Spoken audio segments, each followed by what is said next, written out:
Hey guys, welcome back to the Curly Reader. My name's Amanda, and today we're going to talk about all of the books that I read during the month of October.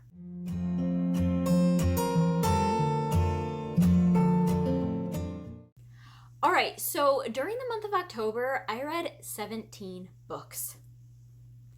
I got on a little bit of a graphic novel kick, which explains the large number. 9 of the books that I read were graphic novels, so take that for what it is. So of the 17 books that I read 5 adult books, 2 young adult books, and then 1, 2, 3, 4, 5, 6, 7, 8, 9, 10 middle grade books. Most of the books that I read were physical books because they were graphic novels. I always read graphic novels in physical form, if at all possible. So I read 1, 2, 3, 4, 5 audiobooks, and then the rest were physical books, so 12 physical books. Of the books that I read, only 5 of them were books that I owned because I don't own many graphic novels. I get them all from the library. So the other 12 books were all from the library, and then, like I said, 9 of them were graphic novels. So also, of those 17 books, 4 of them were 3 stars, 8 of them were 4 stars, and 5 of them were 5 stars. I hope that math all figures out, but that's kind of the way that it all broke down. So I'm going to talk about all of my non-graphic novels first, and then I'll talk about all my graphic novels. So I think that that's the way that I'm going to end up breaking it up. So the first ones that I want to share with you are the 2 books that I read aloud with my kids this month. So we're doing really, really good with read alouds right now because with homeschooling, that is something that I am absolutely trying to stay on top of, is reading aloud. And so the 2 books that we read this month, the first one was Wish Tree by Katherine Applegate. This book, I made it 2 chapters in before I went out and bought the book. So this is the library copy. I have, oh, here it is. I was going to say, I have all my new books sitting right next to me. So 2 chapters in, I went out and I purchased it. So now I own it. And I just haven't taken the library book back yet. But this is a book all about a tree. It is told from the point of view of a tree. We were doing a tree unit study for science, and so I decided to incorporate this as our read aloud. This book is told from the point of view of a tree. It talks about all the animals that live in the tree. It talks about some of the physical properties of the tree and characteristics, which I thought were fascinating after learning about trees. But more than that, it talks about 2 houses that the tree kind of overseas.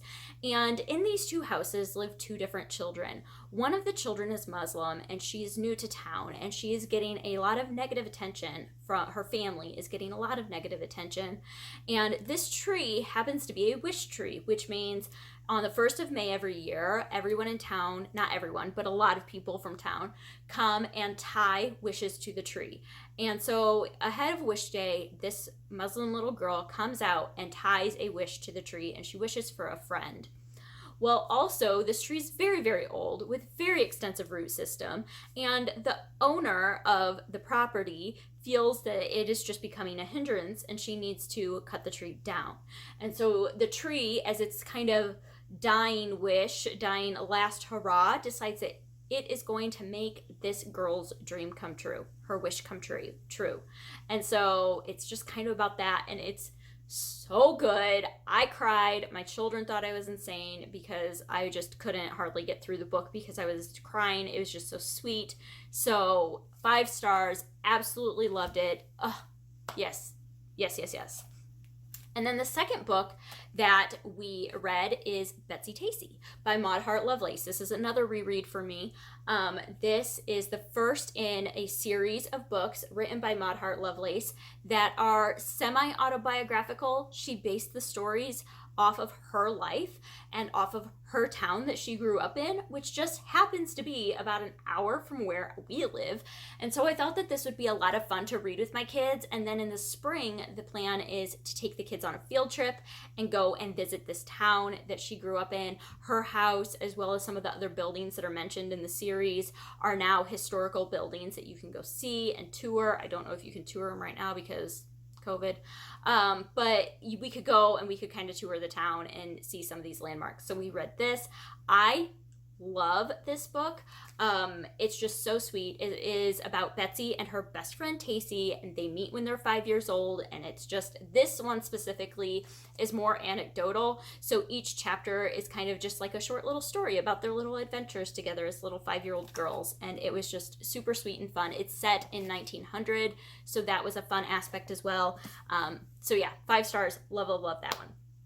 All right, and then some more that I have here. One that I physically read that I picked up because we were doing an election study. I was doing an election study with my older girls. And so I picked this one up from the library, and I wanted to pre-read it for my kids. And then I ended up just finishing it because I really, really liked it. And I thought it was fantastic. And that is This Is Our Constitution by, I think it's Kassir Khan. It's Discover America with a Gold Star Father. And this is written by a gentleman from Pakistan whose son, I believe, was killed in the Iraq War, something like that. But anyway, and he just talks all about the Constitution and how important it is, and the power behind it, especially as an immigrant. He is now a U.S. citizen, and he takes that very, very seriously. He greatly treasures the Constitution. This walks through the importance of the Constitution. It also goes through the entire Constitution, and kind of breaks it down and what each of the sections mean, which each of the articles mean, and some of the important amendments. Actually, it goes through every single one of the amendments. It goes through some of the important Supreme Court cases and how they have, shaped the Constitution. And it was absolutely fantastic, especially as someone who has just forgotten a lot of what I learned in senior year government. It's like we took it for one semester our senior year of high school and forgot all about it. I just thought that this was so well done. It would be absolutely fantastic for any middle school kid. I love how in the end of the book he talks about how as a child and as a minor you can still defend the Constitution and how you can stand up for the Constitution. And it was so good. 5 stars. I loved that book so much. It's a little bit, I didn't have my kids read it only because what was in it we were getting from other, like, the lessons that we were doing anyway, and so it would have been redundant, and I don't think my kids would have appreciated it. But for someone who isn't going through like a government study, and just wants kind of that piecemeal of it, or whatever, not piecemeal, but like summary of what the Constitution means, what's actually in the Constitution. I don't think a lot of Americans actually know what's actually in the Constitution and what isn't. And so yeah, anyway, fantastic, loved it. All right, a middle grade that I read this month, just kind of as a Halloween read. I picked this up a while ago and had kind of set it aside for Halloween time, and that is The Jumbies by Tracy Baptiste. This is a story that takes place in the Caribbean. I think it might be Trinidad. The author's from Trinidad. And this is all about jumbies, which are like the folk creatures of like the scary stories that they would tell in her childhood, that you were always scared of, like the monster under the bed sort of thing. And this is a story about them. And it's creepy. It was good. I ended up giving it 3 stars. It wasn't anything fantastic. It was a quick read, but it did the trick for Halloween. And I think that it would be this is a great, like, diverse, scary story for kids, because it brings to light some of the other, like, stories from other countries that people, like kids that grow up in the United States, probably have never heard of before. So I thought that was great. Another one that I read, this one was a chunker. My Dear Hamilton by Stephanie Dre and Laura Camoy. My daughter started getting really curious about Hamilton, and so I let her watch the musical on Disney Plus, and kind of got me all back into the Hamilton mindset again. And so I went ahead and picked this one up. This is a very long book. I really, really liked it though. I gave it 4 stars just because, especially towards the end, like, it really started dragging. But it was so well done. It is told from the point of view of Eliza Schuyler, who is Alexander Hamilton's wife. And so you don't get a lot of the backstory of Hamilton and kind of what was going on in the inner workings of government. You get her story on the social side of things and how she handled things and how she had to deal with his affair and his death and all these different things that came up. It was absolutely fabulous. I really, really love the way that this was written, and I am super interested in reading the this author pairing's other book, America's First Daughter, which is behind me on my shelf. It is about Thomas Jefferson's daughter, Patsy, I believe, who we meet briefly in this book, but Jefferson and Hamilton were like mortal enemies. So I think it'd be really interesting to read a book from Jefferson's side of things after reading a book from Hamilton's side of things. So this was absolutely fantastic. Highly recommend. 4 stars. All right. And then I listened to a few graphic novels, the first of which was a nonfiction book. It's called The Book Whisperer, and it is by Donalyn Miller. This is a book that was written by a language arts teacher, and it was written for language arts teachers. I picked this up because I was listening to the Read Aloud Revival podcast, and this book was mentioned in one of their episodes, and it just kind of struck my interest, and so I went ahead and started listening to it. And as someone who's currently homeschooling my kids, I found this immensely helpful in navigating how to, because I've been assigning my older girls reading books to read, and how important it is for them to be able to choose their own books, and how to guide them towards books that will fit their interests but also be good for them as far as growing their reading. And so yeah, I thought this was fantastic. I gave it 4 stars. It was good. It was very informative. It was a very, very quick listen. So yeah, if that's something that is up your alley, go for it. All right, another one that I listened to this month was Anxious People by Frederick Bachman. This is just one that I've been anticipating and got on a whim and listened to, and I, for one, loved this book. I know it is getting mixed reviews. A lot of people aren't jiving with it. I loved it. I ended up giving it 4 stars only because by the end of the book, it's I thought it was the last chapter, and then it kept going, and then I thought that was the last chapter, and then it kept going, and it just never ended, it felt like. But I loved every single one of the characters. I could identify with each of them. I thought it was absolutely fantastic. There were definitely twists and turns that I did not see coming, and I just thought it was absolutely touching. It touched my heart, and I loved it. So yeah, 4 stars. Frederick Bachman is just a genius anyway, so all right.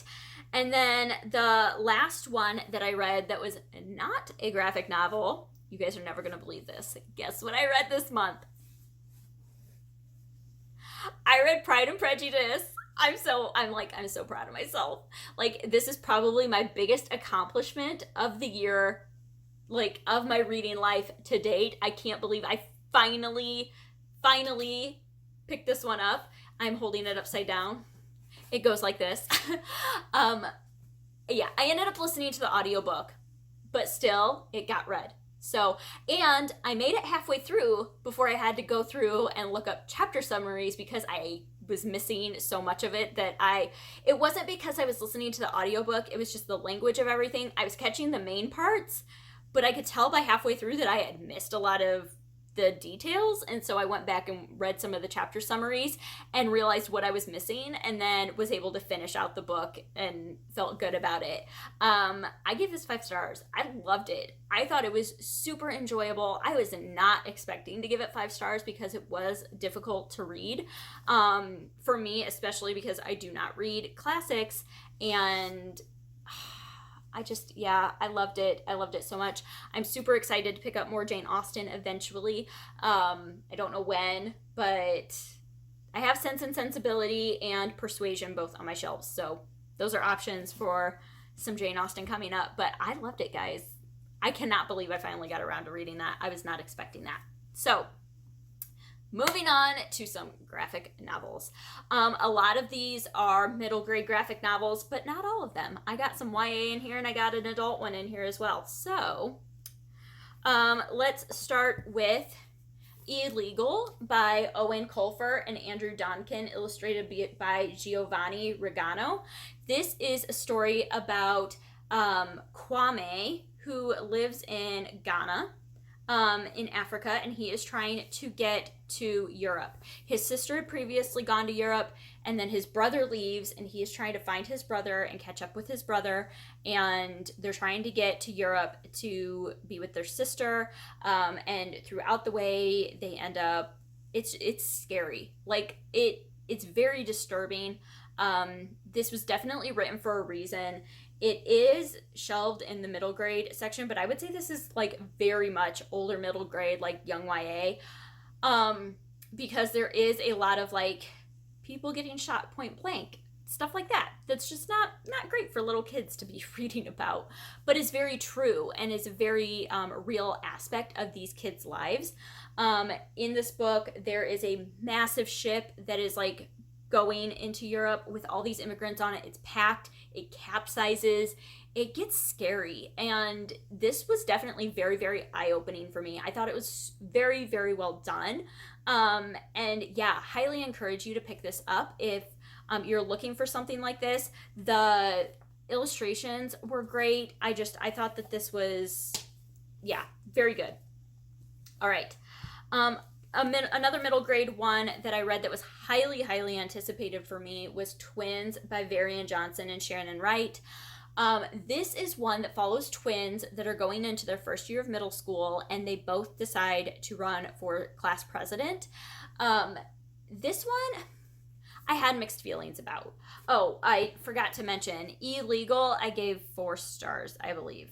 Let me check my list. Yeah, I gave Illegal 4 stars. Twins, I also gave 4 stars. I really liked the illustrations. The illustrations were fantastic. But this one, the thing that I did not like about this book is that in this book, the parents are constantly hiding things from their kids. Like, they will share it with one kid and not the other kid. And they are willfully keeping secrets from each other. And it just, like, purposely hiding things that don't really need to be secrets. And I didn't like that. I really, really didn't like that. And so, yeah, they're like lying to their kids intentionally. There was just something about it that rubbed me the wrong way. But this is very much about these siblings who are now going into middle school, and they're trying to kind of go their own ways and explore their own paths. And it's very, very difficult for one of them, and the other one is very much ready to have that distance from her sister. And yeah, sibling rivalries are definitely discussed, and how family is still family at the end of the day. And so it was good, but it was not quite what I was expecting it to be. So that one was 4 stars. A couple of 3-star middle grade graphic novels that I read. I read The Big Break by Mark Tutuli. This is just one I picked up. I saw at the library, picked up.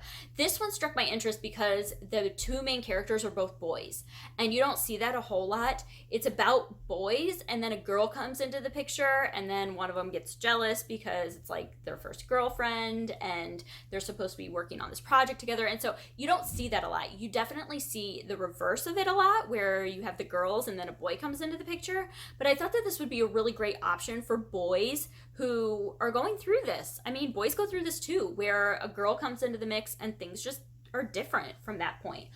But this follows our 2 friends who are best friends, and they've always been obsessed with the Jersey Devil. They live in New Jersey, and they've always been obsessed with the Jersey Devil. And they are making a movie about it, and then this girl comes in and just kind of shuffles everything up, and it's not quite the same. And then they kind of go on this expedition to try to find the Jersey Devil, and that's what it's about. 3 stars. It was good. It wasn't great, but it might be great for some younger boys who are looking for that. All right, another 3-star one that I read is called Trespassers by Brina Bard. This one just looked fun. It is a mystery graphic novel, and it follows this girl who goes to her family's lake house, and they have new next door neighbors, and then there's this mysterious house on the cliff of this lake, and it's abandoned, and they don't know why. And so she starts writing. She's very obsessed with writing and reading, and she starts writing this mystery about what would have happened to this house. And so then her and their new neighbor start going looking for clues about what would have happened in the house. And it was fun. It was like one of the storylines is kind of like, oh, maybe somebody had an affair with somebody and they tried to kill each other off. Like it goes very much into that way. So maybe a little bit older middle grade, depending on your, threshold for that with your kids. But I thought it was a fun middle grade mystery graphic novel. I ended up giving this one 3 stars as well. All right, and then let's see. I also read Class Act by Jerry Craft. This is the companion graphic novel to New Kid, which came out last year and won the Newbery Medal. So in this book, we follow Drew, which is one of Jordan's friends. Jordan was the main character from New Kid. And in this one, we're following Drew as he's trying to figure out how to be himself, but still kind of like fit in with his friends. He goes to this prestigious school. He's one of the only black kids there. There's a lot in here about race and just intentionally making yourself uncomfortable so that you can experience what somebody else has had to experience. I really like this. However, I felt like the end was very abrupt, and right when it was starting to get into it, it just ended. And so I kind of wish that it would have gone there a little bit more and just kind of developed that a little bit more, but it was still really great. I ended up giving this one 4 stars. Not quite as good as New Kid, but still really, really good. All right, and then the last middle grade graphic novel that I read, and my favorite one that I read this month, this was 5 stars for me, is Witches of Brooklyn by Sophie Escabase, maybe? I do not know how to pronounce that last name. This is a brand new one that just came out, and this was so cute and perfect for October. This follows our main character, what is her name? Effie, who has to go live with her aunts. Her mom has recently passed away. She goes to live with her aunts that she's never met before, and she finds out that they're witches, and she's a witch too. And then her idol music star that everybody's obsessed with has an issue and comes to her aunts for help, and so she kind of gets involved with that. There is a lot of discussion in here about when an artist in their real life makes comments or their personality is not something you agree with. Do you separate the artist from the art and learn to appreciate the art for what it is and just not partake in the personality? Or do you write off the artist and their art together, and either way is okay? And I thought that was a very interesting take for a middle grade. I thought it was very important because I feel like kids nowadays don't know how to react to things like that. And I thought that it was handled so well in this book. There are so many topics in this book that I just loved the way that it was handled. I love the art. The ants in this book are so funny. This is going to be a series, and I cannot wait for the next one to come out to pick it up. Hands down, probably one of my favorite graphic novels I've read this year. So, highly recommend that one. Okay, a manga that I tried this month, YA, now we're moving into YA, is The Girl from the Other Side.